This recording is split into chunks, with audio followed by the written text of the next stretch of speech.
The station's artificial gravity failed for exactly 3 seconds before the backup systems kicked in. Lieutenant Marcus Flynn stumbled into the diplomatic hall just as the lights flickered back to stability. He'd been running maintenance checks on the human sector when the alert came through. Some kind of power surge in the alien quarter. Protocol said stay put, but Marcus had never been good with rules. The hall was massive, filled with species he'd only seen in training hollows. The Confederation Summit was the biggest gathering in decades, and somehow Earth had earned a seat at the table. Marcus adjusted his gray maintenance uniform and tried to look like he belonged. That's when he saw her. She stood near a crystalline pillar, her skin shifting between deep purple and silver under the strange lighting. Forearms hung gracefully at her sides, and her eyes were like nothing he'd ever seen, vertical pupils that seemed to hold entire galaxies. She was alone, which seemed odd given how crowded the hall had become. Marcus had been told the aliens found human music primitive.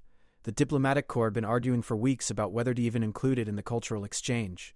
But someone had overridden the objections, and now a slow jazz melody drifted through the speakers, something ancient from Earth's 20th century. The alien woman's head tilted slightly, listening. Marcus made a decision that would later be described as either incredibly brave or astronomically stupid. He walked over, his boots clicking on the polished floor. She turned those massive eyes toward him, and he felt his courage waver. But he'd already committed. "Would you like to dance?" he asked, extending his hand. The hall went quiet.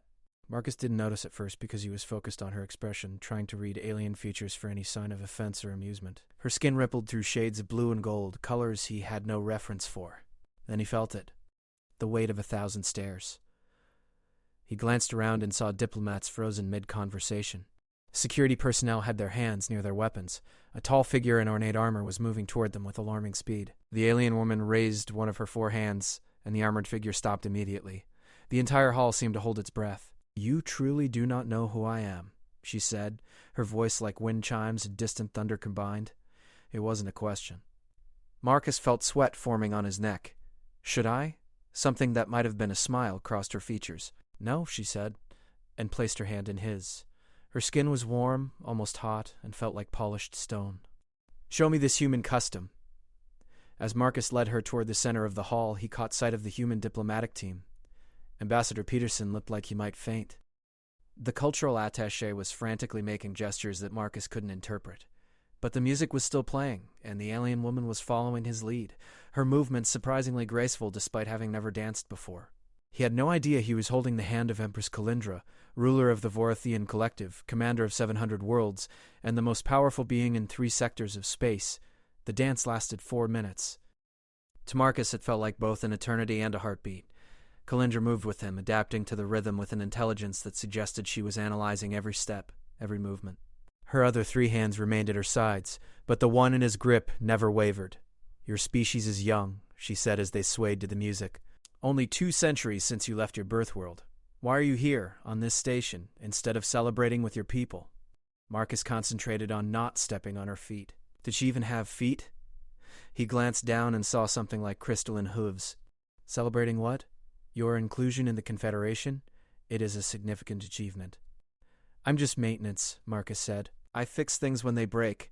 The celebration is for the important people." Her vertical pupils contracted slightly. "You diminish yourself.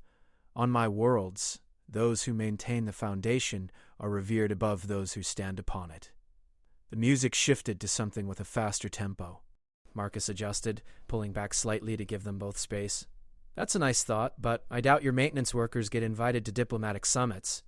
They do not need invitations. They may enter any hall, any chamber, any presence they choose. It is their right." Kalindra's skin flashed crimson for a moment, then settled back to purple and silver. "But I suspect your people have different customs." "You could say that." Marcus spun her gently, and she followed the movement with surprising grace. "We're still figuring out how to organize ourselves. There's a lot of arguing about who's in charge and who gets to make decisions." "Chaos," Kalindra said, but there was something in her tone that wasn't quite disapproval. "Inefficient. Maybe. But it's ours." The armored figure from before had moved closer, hovering at the edge of the dance floor. Marcus could see others now, too. Aliens with military bearing and weapons that looked far too advanced for comfort. They were forming a perimeter, and he was starting to realize he'd made a terrible mistake. "I should probably let you go," Marcus said, slowing their movement. "I think I'm causing a diplomatic incident. You are. Kalindra's grip tightened slightly. Continue. It wasn't a request. Marcus kept dancing. Tell me, she said, why did you approach me? Of all the beings in this hall, why choose me? Marcus considered lying, then decided against it. You looked lonely. Everyone else was in groups, talking or arguing or whatever diplomats do. You were just standing there listening to the music? I thought maybe you'd like to dance. The colors on her skin shifted rapidly, cycling through shades Marcus had no names for. Lonely? She repeated. I have not heard that word applied to me in over 40 years. Is it offensive? I didn't mean... No. Her voice softened, became less formal. It is accurate. I am surrounded by advisors and warriors and sycophants at all hours, yet I am profoundly alone. You saw this within seconds? How? Marcus shrugged, still moving to the rhythm. I'm good at noticing things. Kind of have to be in my job. If you miss a stress fracture or a faulty seal, people die. So you learn to pay attention. Ambassador Peterson had finally worked up the courage to approach. He was sweating through his formal jacket, his face a mask of professional panic. Lieutenant Flynn, I need you to... Kalindra turned her head slightly, and Peterson stopped talking. Stopped moving. Just froze like someone had hit a pause button on his existence. We are not finished, she said simply. Peterson backed away so fast he nearly tripped over his own feet. Marcus felt his heart hammering. Okay, I definitely need to know who you are now. Do you? Kalindra's eyes met his again. Will it change how you dance with me? Will you become careful and fearful, measuring every word? Probably, Marcus admitted. Then I will not tell you.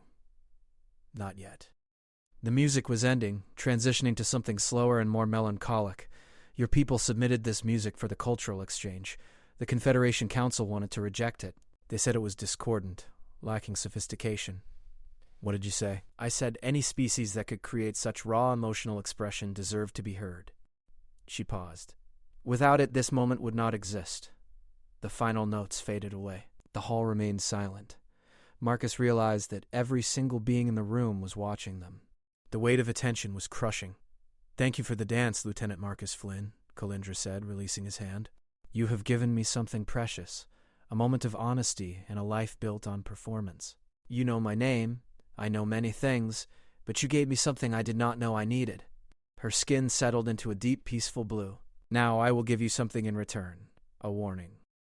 In 10 seconds you will be surrounded by very frightened humans who will ask you many questions. They will want to know what we discussed. They will be afraid I am offended. Are you? Tell him that. Tell him the Vorathian Empress found humanity's cultural representative to be charming and worthy of continued association. She turned to leave, then glanced back. And Marcus? Learn to value yourself, as I value you. You possess a rare gift. Then she was gone, swept away by the armored guards who formed around her like a living fortress. Marcus stood alone on the dance floor, and the reality of what he'd just done began to crash over him like a wave.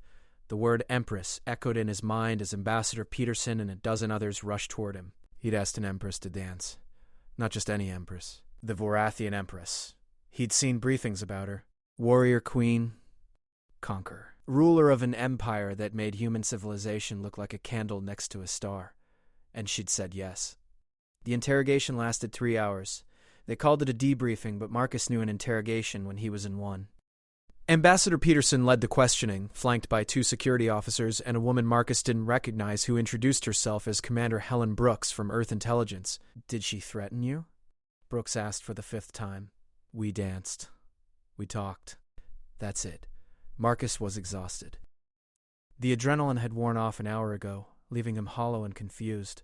What exactly did you talk about? Peterson wiped his forehead with a cloth that was already soaked through. Every detail, Lieutenant. This is crucial. Marcus repeated the conversation again, word for word, as best he could remember. The loneliness comment. The thing about maintenance workers. The cultural exchange music. Nothing seemed significant or dangerous, but the way Brooks kept taking notes suggested otherwise. You understand what you did, right? Peterson finally said, his voice strained. The Vorathian Collective controls more space than the next 5 empires combined. They have weapons that could sterilize Earth from orbit before we could even scramble fighters.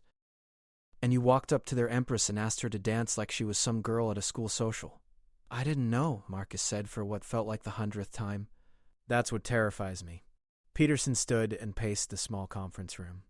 Your ignorance might have saved us. If you'd known who she was, you never would have approached her.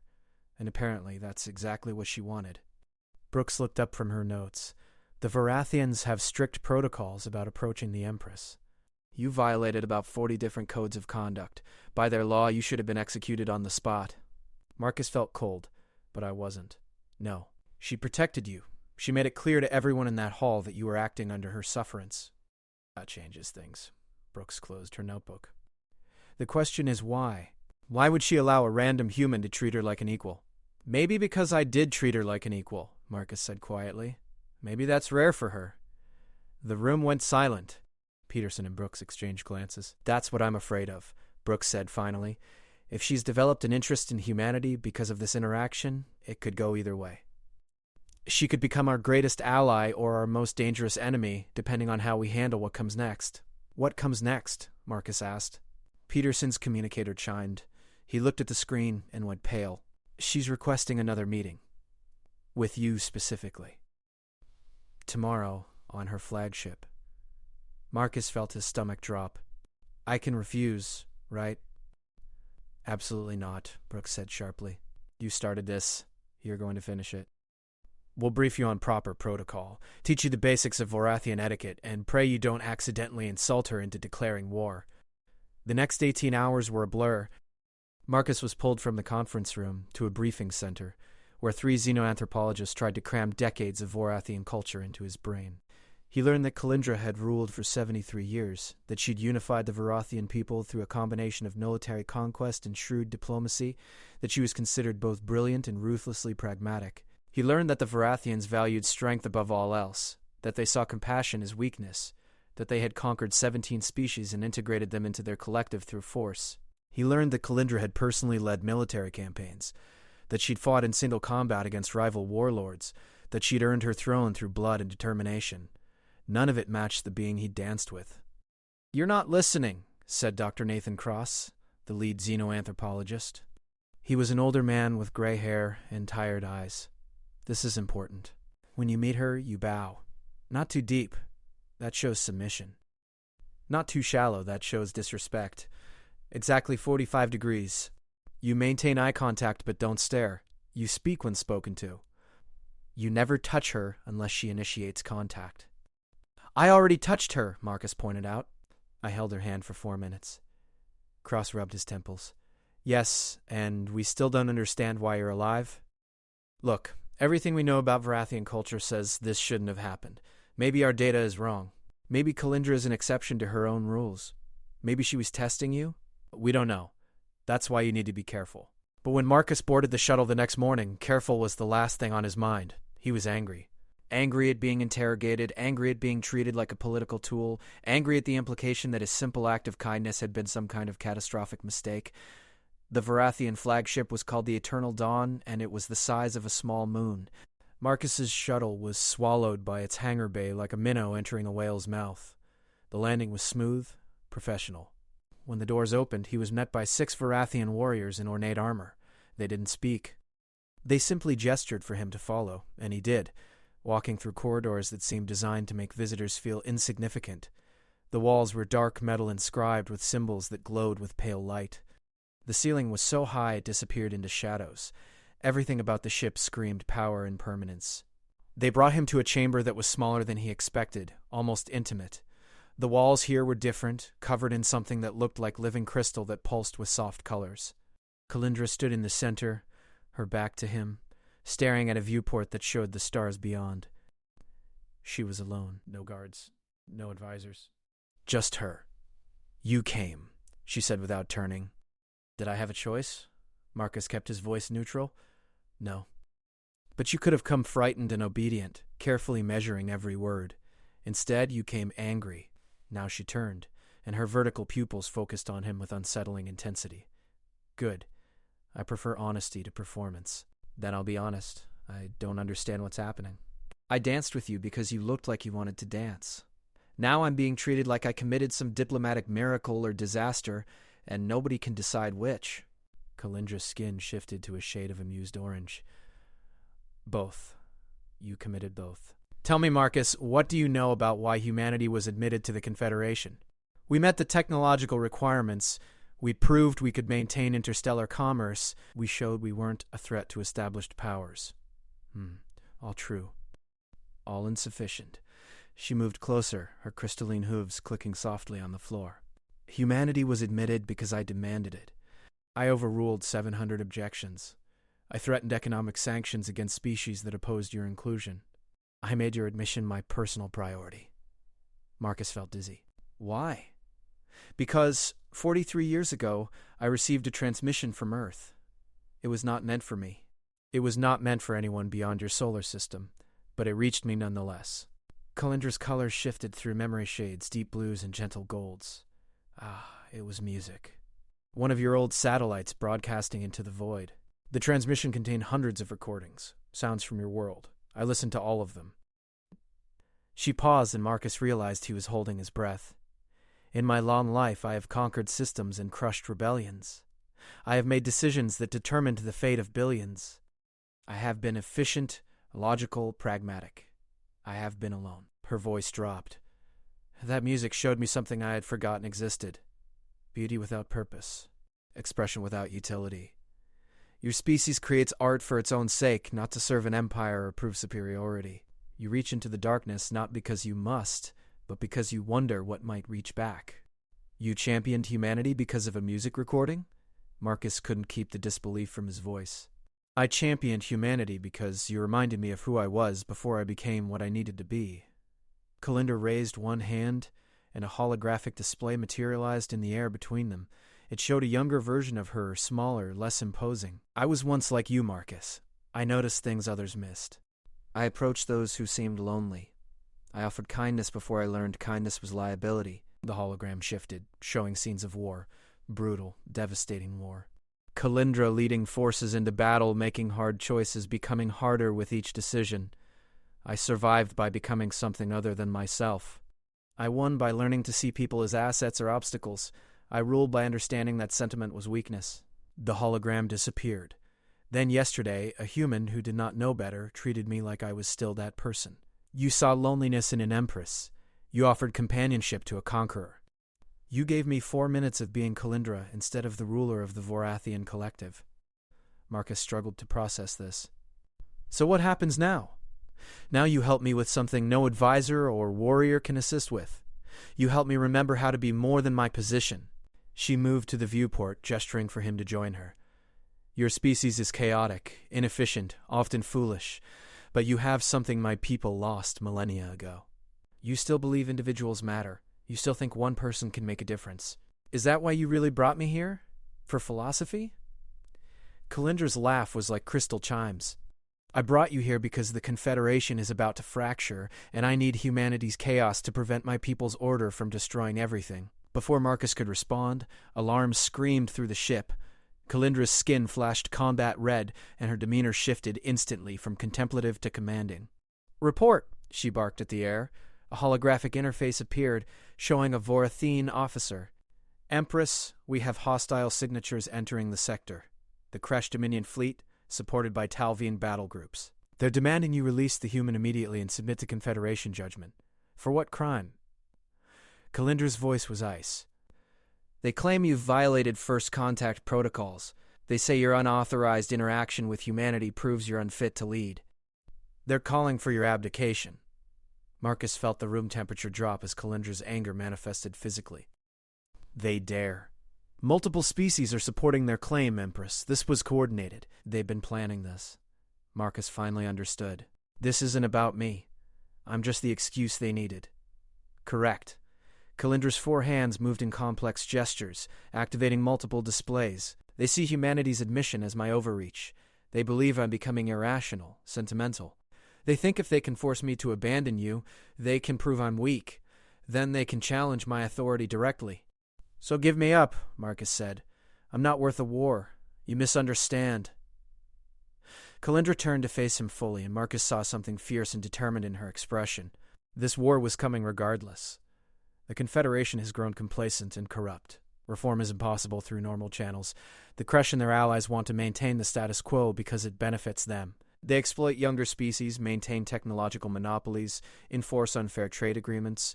I have been undermining their control for decades, and they finally found a pretext to move against me. A pretext named Marcus Flynn. Yes, but also an opportunity. She manipulated a display, showing the tactical situation. Dozens of ships were converging on their position.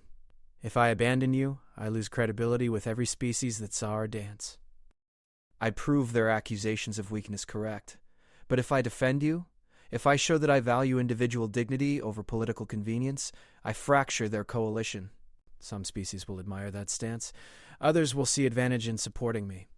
You're going to start a war over diplomatic philosophy? I am going to finish a war that began the moment I challenged the Confederation's power structure. You simply gave them the excuse to act openly. Kalindra's skin cycled through tactical assessment colors. The question is whether you will run or stand. Marcus looked at the tactical display. The odds were absurd. Kalindra's flagship was powerful, but it was alone against multiple battle groups. Even if reinforcements were coming, they'd never arrive in time. But he remembered what she'd said about individuals mattering, about believing one person could make a difference. I'm maintenance, he said slowly. I fix things when they're broken. This whole situation seems pretty broken to me. Kalindra's colors shifted to something that might have been approval. Then help me fix it. Your species has a reputation for impossible victories, for refusing to surrender when logic demands it. Show me if that reputation is earned. I'm not a soldier. I don't know the first thing about space combat. No, but you understand structures. You notice things others miss. And you have perspective I lack. She pulled up schematics of the enemy formation. My instinct is to fight directly, to prove dominance through force. But you approached an empress by simply being kind. What would you do here? Marcus studied the display, his mind racing. This was insane. He was a maintenance tech being asked to help plan a battle that would determine the fate of interstellar politics. But Kalindra was right about one thing. He did notice things. And he noticed something in the enemy formation that didn't make sense. There, Marcus pointed at 3 ships maintaining position at the edge of the formation. Those vessels are hanging back. They're not moving with the main force. Why? Kalindra's pupils contracted as she focused on the ships he indicated. Talveen cruisers. Standard support configuration. They maintain distance to provide sensor coverage and long-range fire support. Or they're not entirely committed to this fight. Marcus zoomed in on the ships. Look at their positioning. They're not just providing support. They're positioned to retreat quickly. They have exit vectors already calculated. You believe the Talveen are uncertain about this alliance. I believe they're hedging their bets. And if they're uncertain, others might be too. You said this coalition was put together quickly, right? That means it's fragile. They're united against you, but they're not united with each other. Kalindra was silent for a moment, her skin shifting through analytical colors. Then she smiled, and it was predatory. You see the structural weakness. Not in their ships, but in their cooperation. She activated a communications channel. Commander Veth, prepare a narrow-beam transmission to the Talveen vessels. Let them know I wish to speak with their fleet coordinator. Privately. Empress, the Kresh will interpret any separate communication as... Let them interpret it however they wish. Do it now. While they waited, Marcus watched the tactical display. The enemy forces were closing, but moving cautiously. They had overwhelming numbers, but they clearly weren't eager to test the Eternal Dawn's defenses directly. They scared of you? Marcus observed. They should be. I did not achieve my position through diplomacy alone. Kalindra checked a secondary display. The Talveen are responding. They want assurances before opening a channel. Give them whatever they need. The longer we keep them talking, the more time we have. Time for what? For you to do what you do best. Make them an offer they can't refuse. The communication connected, and a Talveen commander appeared in the hologram.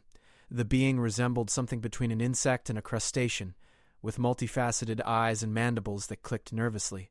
Empress Kalindra, our presence here is regrettable but necessary. If you would simply... I will do nothing they demand, Kalindra interrupted. But I am interested in what you demand, Commander. What did the Kresh promise you in exchange for your support? The Talveen's mandibles clicked faster. This is not about promises. This is about Confederation law and proper conduct. Fascinating. When did the Talveen become such devoted defenders of law? Was it before or after the Kresh promised you access to the trade routes through Sector 7? Silence. Marcus could see the calculation happening behind those multifaceted eyes. The Kresh make many promises, the Talveen said carefully. Whether they honor them remains to be seen. I make fewer promises, but I keep them all. Ask the 17 species who joined my collective voluntarily after seeing what I offered versus what I demanded. Kalindra leaned forward.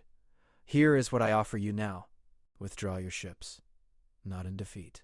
In wisdom, state that you came to ensure the situation did not escalate unnecessarily. I will support that statement publicly. In exchange, I will guarantee you priority access to trade routes through Sector 7, 8, and 9. Not promises. Contracts. The Kresh will see this as betrayal. The Kresh have already betrayed you by dragging you into a conflict they cannot win. They assumed my willingness to defend one human was sentiment, not principle. They were wrong. They will learn this expensively. You can learn it freely. The Talveen commander conferred with someone off-screen. The conversation was brief but animated. We will require assurances in writing. Verified by neutral parties.